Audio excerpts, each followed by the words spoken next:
Good evening. My name is Nancy Keegan-Smith, and I welcome you as Flair's president.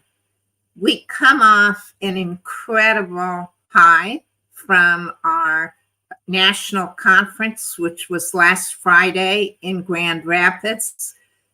It started with a luncheon that Flair co-hosted with our partners, the Gerald Ford Presidential Foundation, the Gerald Ford Presidential Library and Museum, American University School of Public Affairs, and our newest institutional lifetime member, the National Archives and Records Administration. The luncheon was co-hosted by the foundation, the American University School of Public Affairs, and Flair. And the keynote speaker, introduced by Susan Ford Bales, was the First Lady of the United States, Dr. Joe Biden, who came in spite of having laryngitis.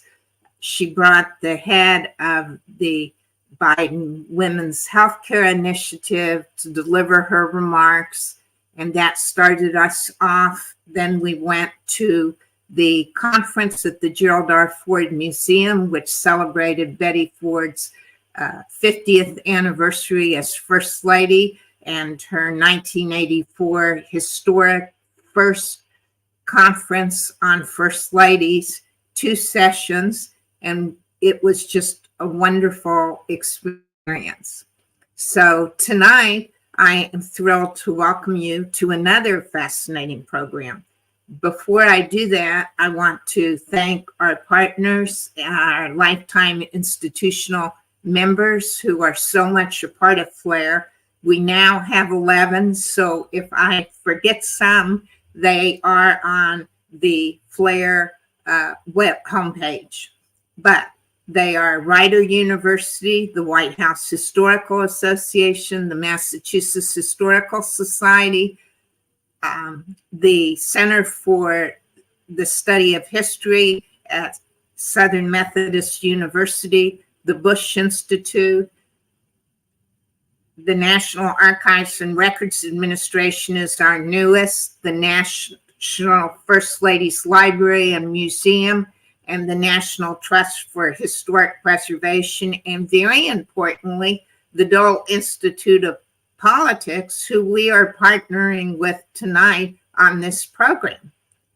Our collaborative projects with our lifetime institutional members and with our lifetime individual members, such as East Wing Magazine, and all Flair members, are illustrative of the key and important relationships that Flair forms with its members in promoting research and education on the lasting legacies of U.S. First Ladies. Tonight's program is on a fascinating and little explored topic of an also ran First Lady and one who has an incredible political legacy, Elizabeth Dole.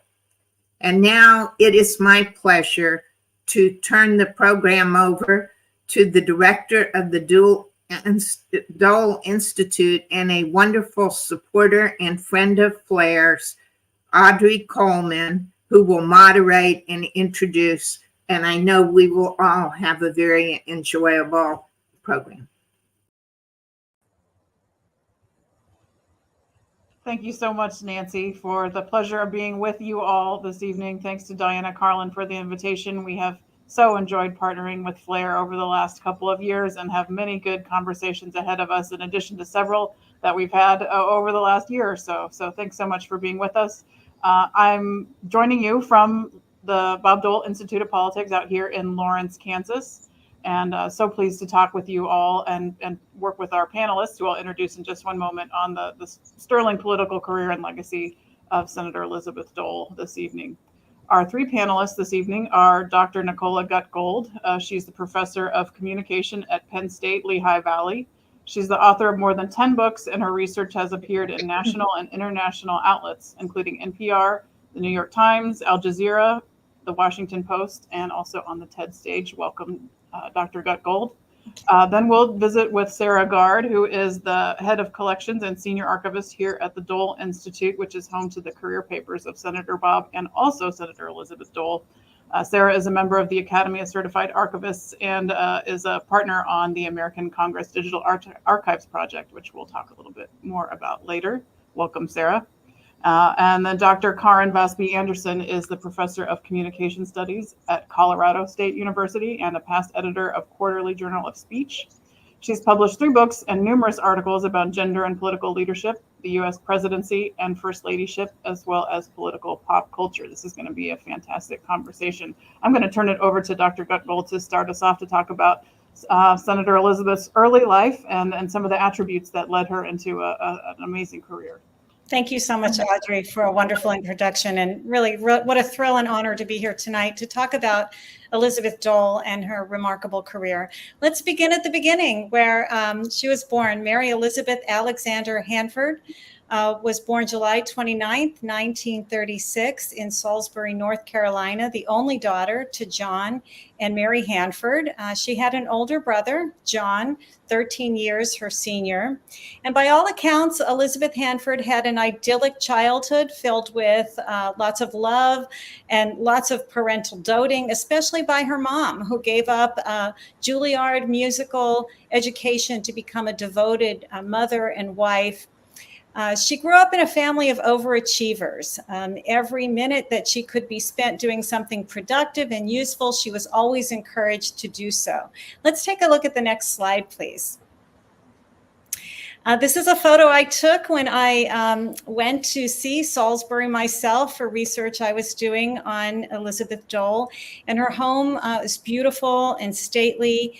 And she spent much of her time reading books. At one summer, she declared she was the president of a book club because she had read through 40 books. She was a very young girl at the time. She was also her 3rd grade bird club president. And her family was able to afford wonderful train vacations throughout the United States and Canada. And her big brother, John, when he went to the Navy, would send back dolls from around the world. These kinds of cultural experiences certainly led to the desire in Elizabeth Hanford to do as much as she could with her life and to make as big an impact as she could. And later she would comment that she wanted to make a positive difference. And I do believe that this was instilled in her very young. She spent many afternoons at her mom Kathy's home, her maternal grandmother's home, she was a deeply religious woman. And Elizabeth would munch on cookies and drink lemonade and talk about the Bible. Next slide, please. In high school, she was active in student government. This is jumping ahead to the 1976 campaign, but bear with me while I tell you a little bit about high school Elizabeth Hanford. High school Elizabeth Hanford was very studious. She ran for president of her high school class, but she didn't win. She said in her speech, quote, "More and more, the modern world is giving women a big part to play. Women must keep pace with the rest of the world." And despite her unsuccessful bid, Elizabeth was named most likely to succeed. And I believe part of the reason she was declared most likely to succeed is certainly her work ethic, but also her immense friendliness and her signs of great networking were seen very early in her life. When she graduated from high school, she followed her big brother, John, in his footsteps to Duke University. She was a very studious young woman. At the time, the campus was separated east to west. West were the male students, east were the women students. And in the book, in the freshman handbook, it said, quote, "A duchess should have the tact and good judgment to know when the occasion requires her to be serious and when to be gay, when to dress up and when to be casual. Everything she does must be in good taste and up to the highest standards." And while she was in college, she did date, she attended social functions, but she was more academic than most young women. And she took political science courses. She was one of few women in those courses.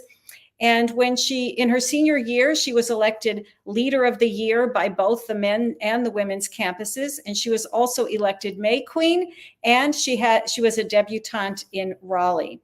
She graduated Phi Beta Kappa from Duke, and she was a little unsure of her plans. Many of her female classmates were headed for marriage and motherhood, but she wasn't so sure she wanted that at the time.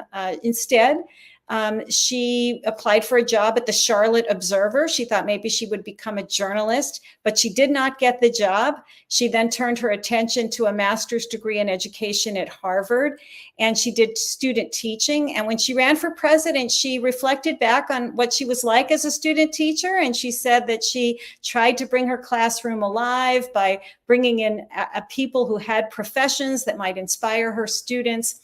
Ultimately, she did end up in Washington, D.C. And I remember a quote that her mother said in an article that Elizabeth was drawn, quote, like a magnet, end quote, to D.C. And she took a job in a Democratic senator's office. She was a secretary. And the senator was B. Everett Jordan. And very much like she was when she was a young girl, she started networking and asking mentors. And one such mentor was Margaret Chase Smith, Republican senator from Maine. And young Elizabeth Hanford said, what should I do? What is your advice for me? I would like a career in Washington. And Margaret Chase Smith, who only had a high school education herself, recommended to young Elizabeth Hanford that she should go to law school. So that's exactly what she did. She went back to Harvard and she earned her law degree, but it wasn't without a lot of harassment from male students who accused her of taking the place that could have been held by a male student who would, quote, actually use his legal education. Undaunted, though, she graduated from Harvard and went right back to Washington, D.C., where she accepted a position at Health, Education, and Welfare. At the time, she was a Democrat. So keep that in mind. After Johnson declined to run for re-election, Nixon won the presidency in 1968, and Virginia Nauer took over for Elizabeth Hanford's boss, who was originally Betty Furness. And it was there that she met Bob Dole. It was actually Virginia Nauer who introduced her to the senator, and that was 1972. And in 1975, they were married. Bob Dole was 52. It was his second marriage. And Elizabeth Dole was 39 years old. It was her first marriage.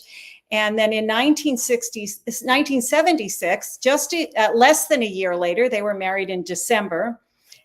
Less than a year later, in August 1976, Gerald Ford invited Bob Dole on the ticket, the Republican ticket for the presidency, and Elizabeth Dole found herself, as she said, quote, airdropped into a national campaign. So that's a photo of them in the 1976 campaign. You see Bob Dole, Gerald Ford, and Elizabeth Dole. And next slide, please.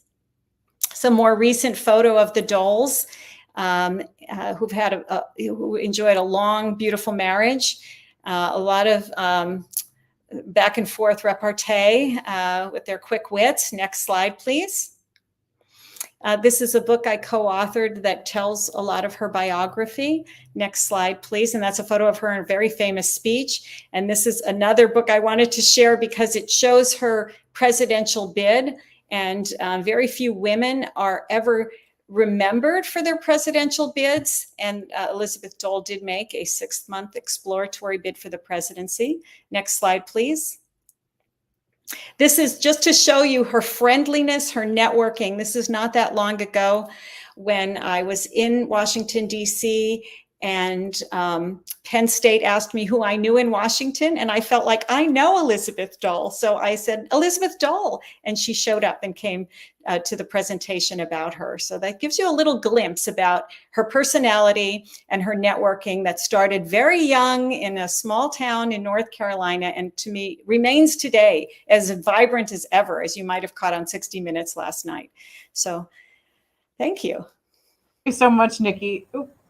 Thank you so much, Nikki. We'll loop back to you in a second. And as you're leaving off in 1976, we can turn it over to Sarah Gard to show us some things from the archives and tell us some more stories and a little bit of background during that decade and the 80s as well.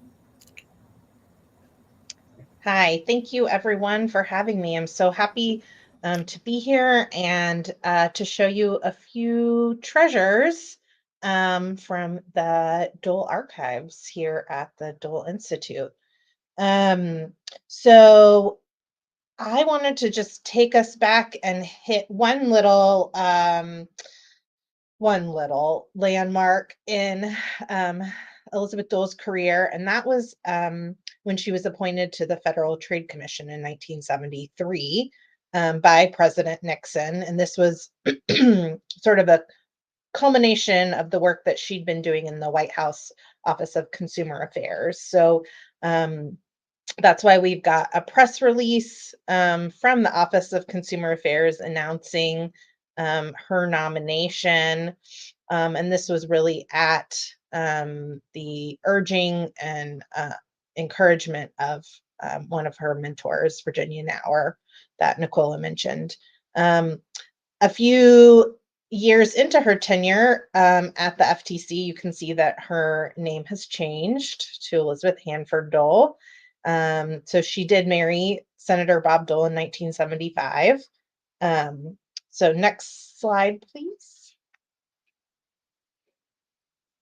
So, I mean, I don't, the first year of marriage is probably a little intense for everybody, no matter what, but I couldn't imagine, jumping into a presidential campaign, but that's what happened during the first year of Bob and Elizabeth Dole's marriage. And I just wanted to, again, share a few items. So we've got a yellow telegram. And this is just congratulations from Elizabeth Dole's staff at the FTC. So it says, "We are so thrilled for the senator and you. Congratulations to two wonderful people." I thought that was sweet.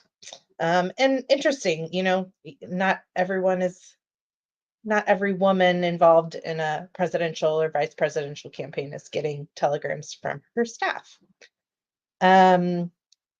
This is, of course, a photo of one of the celebratory moments at the convention.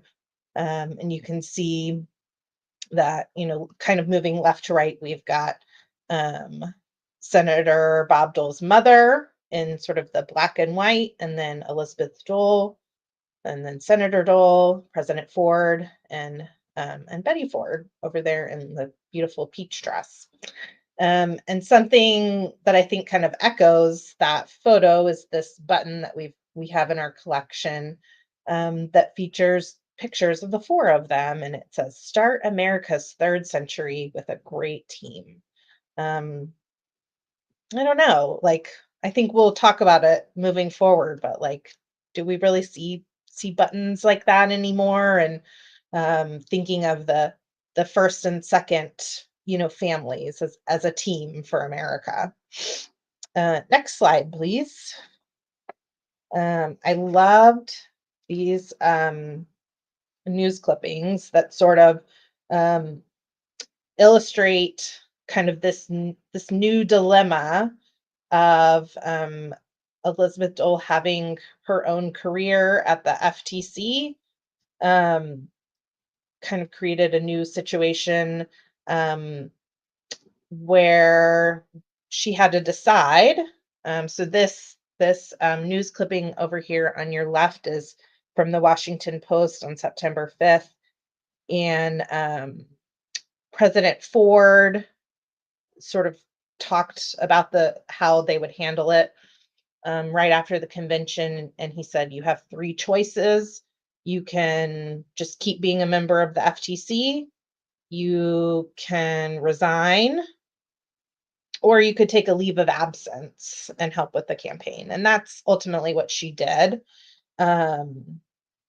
And so this was to just avoid the appearance of any conflict of interest. She returned her salary, starting kind of from the nomination in August 1976 and through the campaign, to the Department of the Treasury. And so that way she didn't participate in any commission business. And that way she could fully support the campaign. So I think also this clipping over here on the right, it kind of helps me segue into the next point that I wanted to make, where she mentions that they were campaigning in 5 cities in New York yesterday. So just they were go, go, go. And this is from the Birmingham Post in September, mid-September 1976. So next slide. Thank you. So the Ford Dole campaign had this overall strategy. I've heard people call it the Rose Garden strategy. And so President Ford largely stayed in the White House and did the job of being president and was presidential. And it was Senator Dole who went out on the road. And as opposed to normally you kind of think of the vice presidential candidate playing more a supporting role and being like in the background. And so I think this probably was a big part of why Elizabeth Dole got so involved in the campaign. And then, of course, she was good at it. So I wanted to go into our collections and see what we had that was exclusively from Elizabeth Dole related to the 1976 campaign. And so I took a picture of one of our beautiful boxes just so you could see we've got thousands of these boxes downstairs in our archive. And so we've got one really thick one that's devoted to her travel schedules for the campaign from about September through November. And this on top is just one sheet that kind of lists her campaign appearances for just September by state. So I thought that was kind of cool to see just exactly how busy they all were. So next slide.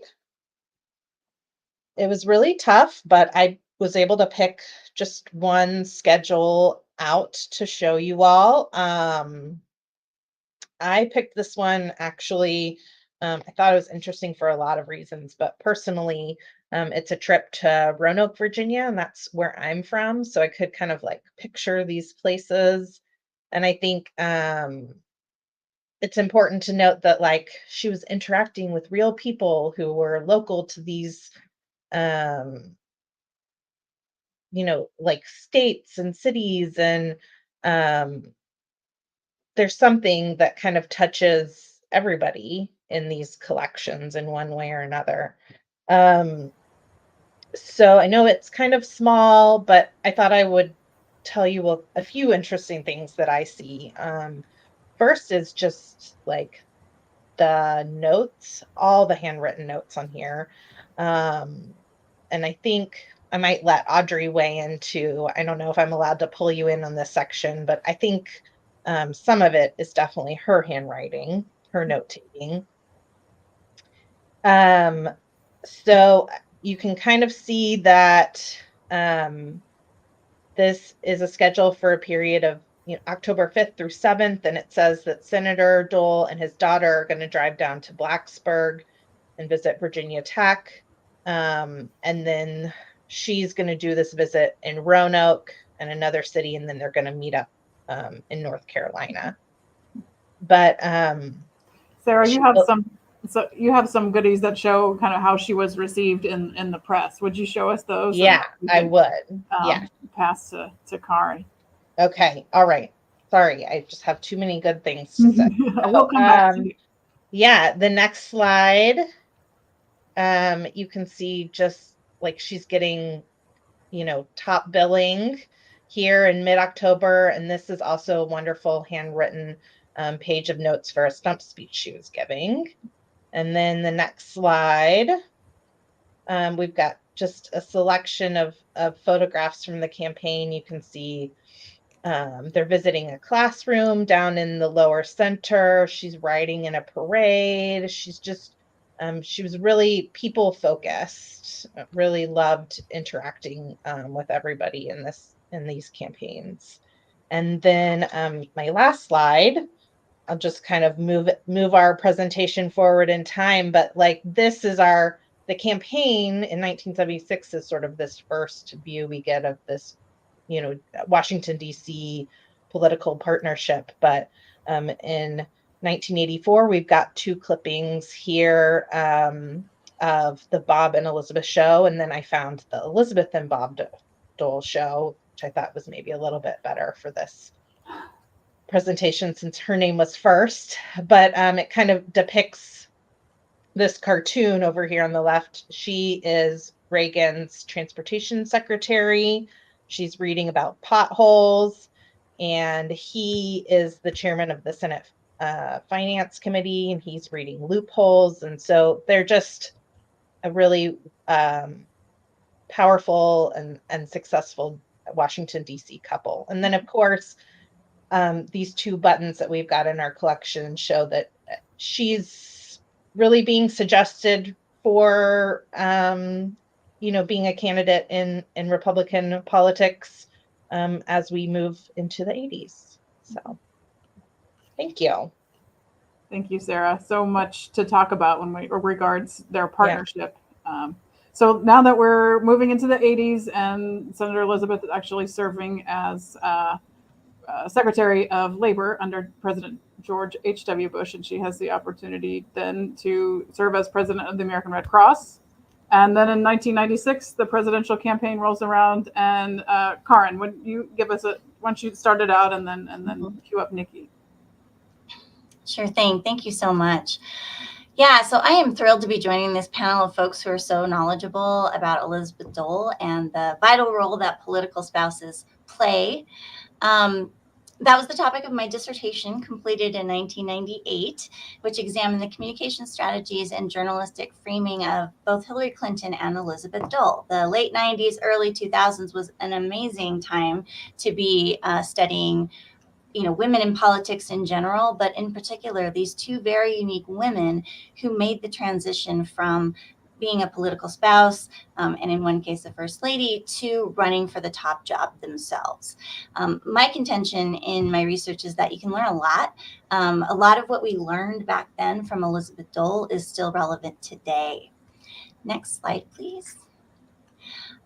So I sort of had this trajectory of research. I was particularly interested in how these women used the very traditional role of political spouse to do new things, and in fact, to reshape political culture as we know it. I examined how the media framing of political spouses reveals important insights about how we think about gender and leadership. And my doctoral work launched a program of study in which I and my frequent co-author, Christina Horn-Schieler, studied political spouses, women governors, and the unique office of the US President. Now, from 1995 to 2009, Elizabeth Dole blazed another trail, becoming one of a very small set of political spouses who became candidates themselves. But the way that she sort of launched into her own candidacy was by really dazzling the crowd when she introduced her husband, Bob Dole, to the Republican National Convention in 1996. So we can advance the slide, and I'm going to bring Professor Gutgold in to give us a few details about that performance. Yes. So thank you so much, Kari. What a star-studded moment when Elizabeth Dole descended the 12 steps at the GOP convention. And I did have the tremendous honor and opportunity to interview her about that particular speech. And she told me a couple of things. One thing she said is, well, you would think twice before you descended 12 steps in high heels too. And that's exactly what she did, as you can see her here. And another thing she said is that the crowd got really quiet, she said, because they didn't know what I was doing. And I also interviewed her speechwriter, Carrie Tumchek, who said that he was sitting in the front seat and Elizabeth Dole never looked at one note, that she had the whole speech committed to memory, but it didn't sound memorized. She waltzed around like a Southern hostess, paying tribute to her husband, embracing the people that she was mentioning in her speech, serving as human witnesses. They didn't speak, but they served as human witnesses to his character and his life story. And so it was a absolutely remarkable speech. And I had been teaching public speaking about a decade, and I can still remember sitting in the family room with my two very young children. Our daughter was born in 95, so I made her watch the GOP convention when she was 1. And Elizabeth Dole was descending the steps, and I said, I have my dissertation topic. I have never in my life seen a speech like this. And I remember running into my dissertation director's office and saying, I want to write my dissertation on Elizabeth Dole. And Dr. Greg, God bless his soul, he said, I don't think you'll get a whole dissertation on her. And I said, yes, I will. Yes, I will. And that was before Google. I went to the library. I ordered all the C-SPAN tapes of her nominations. And I said, this is definitely book worthy, let alone dissertation worthy. So that, it was a remarkable speech. It got a lot of really positive attention in the press. I would say too much positive attention, to Kari's point, that it was almost too good, because what some of the press was doing was comparing her public speaking ability to her husband's, unfairly, I would say. But I could give some quotes from the press, but Kari, you probably have more to say as well. Yeah, thanks so much. So, it really was a tour de force performance. And it's important to situate this speech in that context of the 1996 campaign. Recall that we are in the aftermath of the Clintons' failed healthcare reform bill, after which time Hillary Clinton really kind of stepped back from public view, kind of did some maintenance work on her own political identity, specifically feminizing it by going abroad with Chelsea on this mother-daughter trip. And what the press did the minute the Doles were kind of positioned in opposition to the Clintons was really put Elizabeth Dole and Hillary Clinton in a competition that they really didn't want to be a part of, right? It was entirely a machination of the press. But what this competition was about at its heart is gender roles as connected to the US presidency. So while Elizabeth Dole was descending that podium, it's important to note, as Dr. Gold says, this was her strategy. No matter what size room she was in when she was campaigning alongside her husband, she would walk into the crowd, she would make personal connections. This is the way that she operated. But it was not normal for a big televised national convention. And it really, it was a very long walk for her to get down off that stage. The way that she spent that time, though, and I'll read you, this is a snippet just from the very beginning of the speech. She was saying this as she was walking down the stairs. Now, tradition is that speakers at the Republican National Convention remain at this very imposing podium. But tonight, I like to break with tradition for 2 reasons. One, I'm going to be speaking to friends.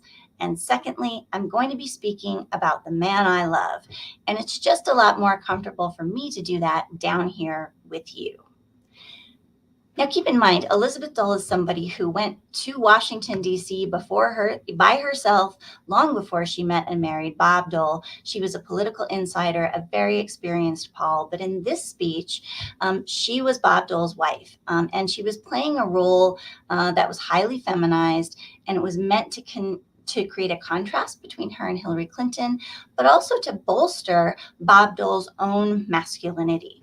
So the Baltimore Sun, in its headline about this speech, said, Mrs. Dole portrays a kinder, gentler Bob testimonial. Elizabeth Dole acquaints the nation with the softer, human, heroic side of the veteran Washington lawmaker. So Bob Dole had maybe an unfair reputation as somebody who would do the dirty work in the Senate, be really tough, while the presidents he was serving could be more presidential. So since he was stepping forward as the patriarch, it was like, okay, he's got this wonderful, lovely, engaging wife by his side, and he's this wonderful, wonderful man. The headlines speaking about the man I love. The other Dole, a special report, Elizabeth Dole is eager to keep strength subtle. And that starts a narrative where we are feminizing Elizabeth Dole, despite or alongside her political contributions. If we could go to the next slide, please. And this fits Bob Dole into a longer trajectory of the US presidency, where the US president really needs to perform the role of being the paradigmatic American man. This is something that's written into the role. It's, I think, one of the reasons we haven't yet had a woman president. So I was asking this question, why we had a woman president in 2000? We are still asking this question. And part of that is because the first family, and particularly the president and first lady, really are representatives of idyllic traditional gender roles in the United States. And the contention of Christy Sheeler and I in our research is that's just not something that's, idiosyncratic to particular couples. It's not even something that is just part of the ceremonial aspects of the presidency. It's actually woven into how we think about who should be president and who shouldn't be president. If we go to the next slide. Performing, so she got, as Dr. Gold said, she got rave reviews for that 1996 speech, so much so that people said, why isn't she running? Because she was so much more dynamic than her husband was in these particular contexts. So Elizabeth Dole took her party up on it. She said, yeah, why am I not running? Maybe I should be. 4 years later, she begins an exploratory committee for the Republican primary nomination. And here's where we begin to see the gendering of the US presidency really kind of rear its head. She faced the barriers of this president as kind of idyllic patriarch. That was something that her candidacy, as well as the candidacy of anybody who wasn't a white male, heterosexual male, would have disrupted this norm. She also had to contend with the femininity and competence double bind. Now, Elizabeth Dole is somebody who was very much both feminine and competent, but the femininity competence double bind, what it says is, that's how we understand leadership in a very gendered way in the United States, that competent leaders have a certain set of characteristics: assertiveness, decisiveness, all of these strength, all of these characteristics. And women, if they kind of demonstrate those characteristics in particular ways, then they're seen as less likable, less appealing, less feminine. If women want to be liked and perceived as, non-threatening and engaging, then there are all kinds of performances of femininity that we can do. But when we do that, we're taking ourselves farther away from the role of leaders. So where men can be both competent and likable as presidential candidates, women have a harder time negotiating that, and that's because of the femininity competence double bind. It's not an accident that we hear a lot about likability, even recently, and on the female side, if we're talking about Elizabeth Warren or Hillary Clinton, and that doesn't seem to be a deal breaker for men. Elizabeth Dole was also cast with the pioneer frame. Women have been running for president since before we got the right to vote federally, but with every candidacy of a woman, she's the first at something. And here it was Elizabeth Dole's credited as maybe one of the first credible, women politicians who could have actually perhaps gotten the nomination. So despite her years of recognition in Washington, D.C., and her deep CV, her resume, she was tagged as a pioneer and a symbolic candidate. And then the final challenge that women have to battle is this notion that the public supports hypothetical women presidential candidates. If you poll Americans and say, would you vote for a qualified woman president from your party? Almost everybody says yes. And we also say that we would very much vote for people who are not running, real people who are not actually running. But the minute that they start to run, support drops. And that is exactly what happened to Elizabeth Dole. All right, if we go to the next slide, what we can see then are some examples of the media coverage. I just wanted to show when she first started her exploratory committee, they decided to show her at a campaign stop where she was with some sorority girls doing a kickline. And they said, gosh, a lot of women seem to be excited about her candidacy. Again, this was in 2000. This wasn't in like 1982. This was in 2000. And they're kind kind of portraying her in ways that they would not certainly portray men with the same level of political stature and experience. So she was not successful in her presidential bid. 2 years later, though, if we go to the next slide, she made another run at public office. And this time she was elected as senator, the first woman senator to be elected to the US Senate from North Carolina. What I think is really interesting here, particularly in light of some of the other media examples that we saw, I think the Washington Post is regressing. They were kind of more respectful and professional headlines in 1976 than they did in 2002 when they called her Liddy, something she had specifically said, please don't call me that. I would like to be called by Elizabeth. Hoping her roots show. She really campaigned as a native North Carolina person against a supposed carpetbagger, but that hoping her roots show is a very feminized and kind of non-serious way to talk about her candidacy. And then finally, the media couldn't resist one final chance to play up the catfight narrative between Hillary Clinton and Elizabeth Dole when it said Elizabeth Dole easily defeats Clinton aide in a Senate bid. So kind of setting it up like a catfight between two women rather than this history-making election to US Senate that it was for Senator Dole. The last slide that I have then just kind of underscores what we can learn about gender in the US presidency from Elizabeth Dole's storied career. Women violate fewer cultural norms when running for representative offices versus executive offices. And we can see that with her successful bid in 2002. The US presidency is uniquely resistant to women candidates, and that remains a barrier that we still haven't figured out how women are going to crack that one. And the barriers that Dole encountered in 2000 have not yet been dismantled. So I look forward to hearing from, the rest of the panel with all of this rich history that we've laid out in front of us today. Thank you, Dr. Anderson. With all of these, discussion of leadership qualities, I wanted to ask Sarah, wanted to loop back to you. Would you tell us a little bit about what other qualities and attributes of Elizabeth Dole's leadership from, say, her Office of Public Liaison in the early 80s to Secretary of Transportation under President Reagan, and then again as Secretary of Labor? What were some things that we saw here in the archives? Sure. I think across all positions, you can see how people focused she was, how outreach focused she was.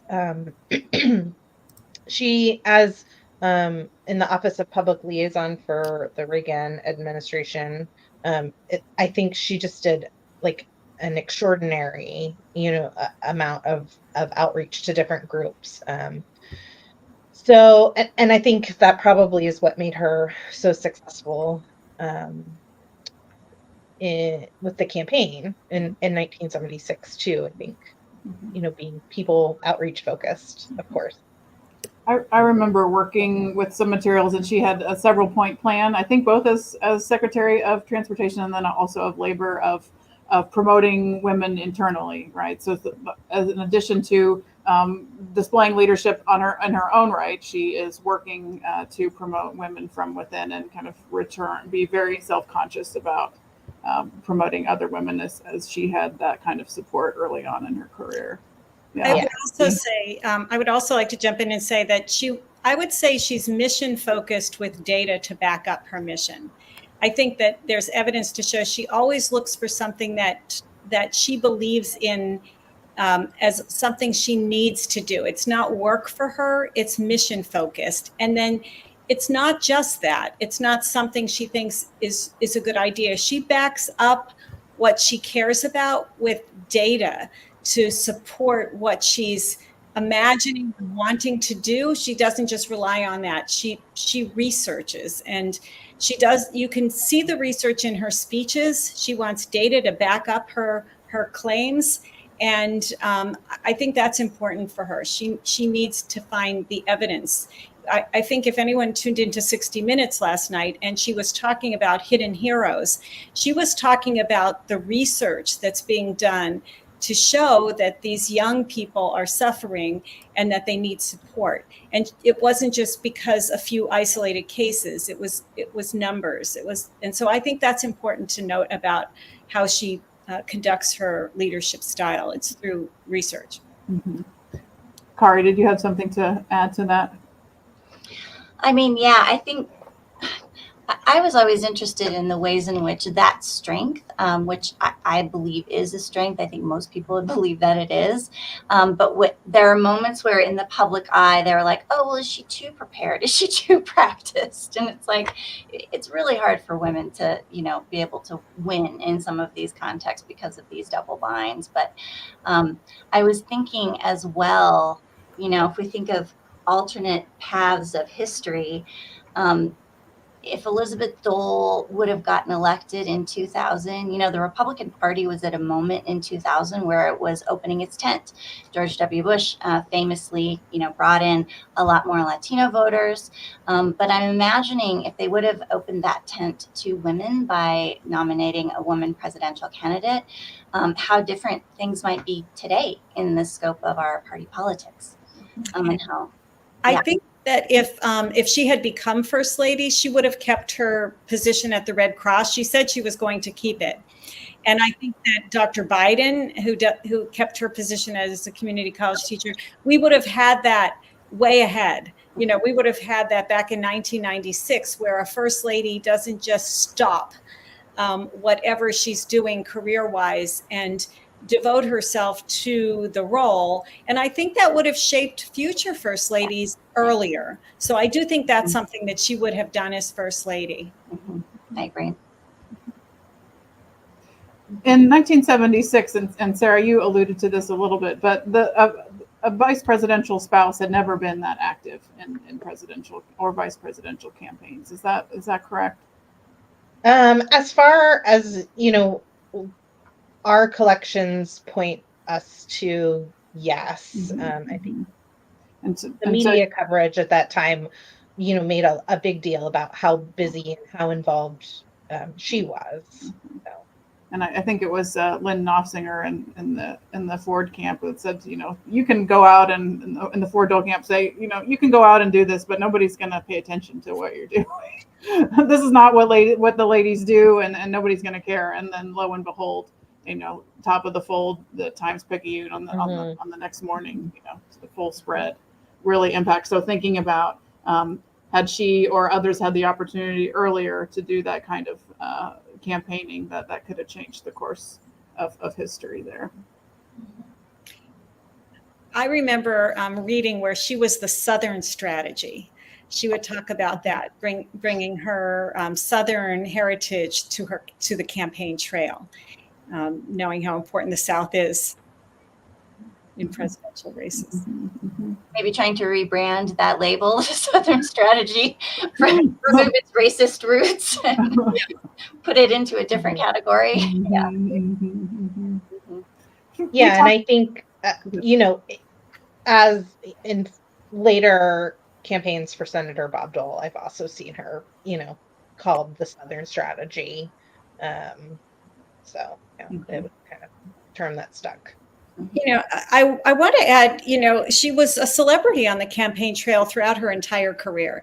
In 1988, Esquire named her Woman of the Year. Peter Hart, a public opinion analyst in DC, wrote about Elizabeth Dole's influence on her husband's campaign. He said, quote, "She has more name recognition than many of the presidential candidates themselves. Americans like her." And that she softens his image, he went on to say. So I think she was really an influential campaigner and continues to be now for Hidden Heroes and the Elizabeth Dole Foundation. She gets excited about fundraising. She has a mission, and she's used her life that way, I think. Continues to. Mm-hmm.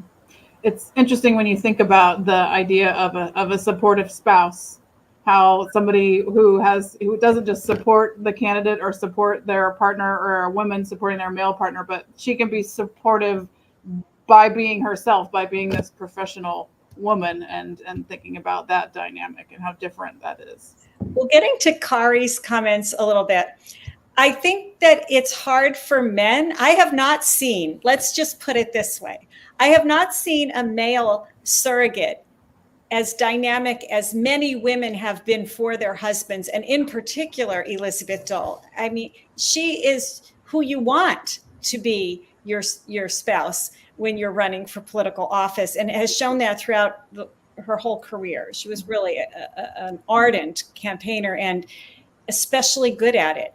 I once met a young campaign worker, and he worked on the Dole campaign. I can't remember his name now, but he said that she was so friendly that she would even tap him on the shoulder and just make a little comment. You know, it's just the way she is. She's friendly and she's social. And so she thrives in that campaign experience because that's what that is. It's being social, it's sharing, it's being on, it's performative. She's really good at that.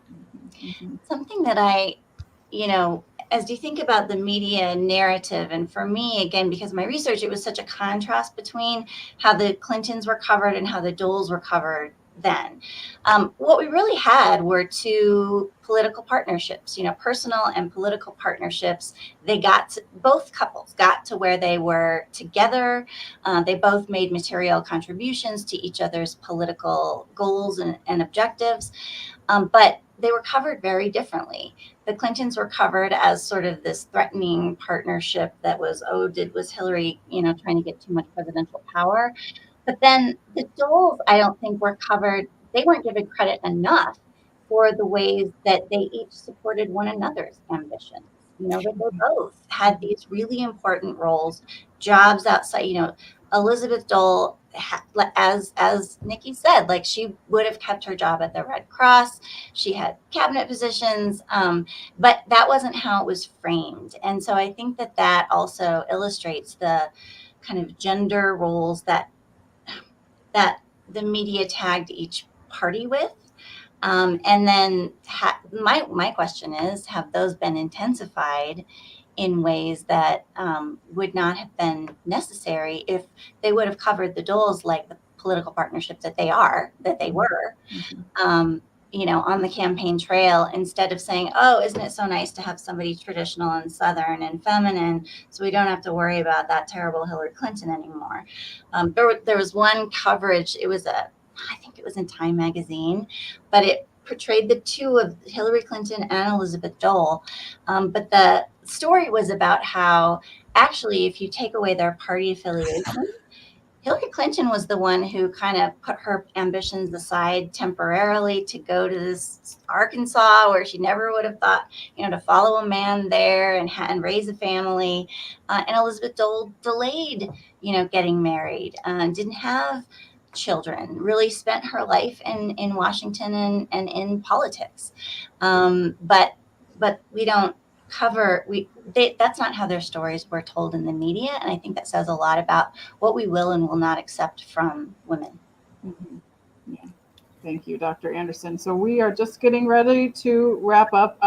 And Karen, you were responding to, I think there was a question about kind of this conversation about public perception of Senator Elizabeth Dole and then Hillary, and you answered that. I did want to make sure to mention that Nancy chimed in and said that Mrs. Johnson was very active in 1960 campaigning and helping out on the part of the Kennedy ticket. So thank you for that. And then I just wanted to close before I turn it over to Nancy with a quote, and this is from a speech that Elizabeth Dole made, her maiden speech for when she assumed the presidency of the Red Cross. And I thought it was very kind of wraps up her philosophy on leadership. She said, "The most rewarding times in my government career were in classrooms, listening to at-risk youth and teen mothers who were turning their lives around, out in fields, talking with migrant workers who needed a voice, deep in coal mines, listening to miners concerned about safety, in businesses, ensuring full compliance with our child labor laws, in emotional meetings with mothers and relatives of those killed by drunk drivers, and in far-flung corners of the world where people needed help." And to your point, Nikki, and the work of the Elizabeth Dole Foundation for Military Caregivers, she still does that work today and has done that for over a decade. Everything she's applied herself to, she gets the information and makes a difference. And I know all of us are honored and excited to be able to talk about her this evening. And thank you all for being with us. Thank you so much. Thank you. So great.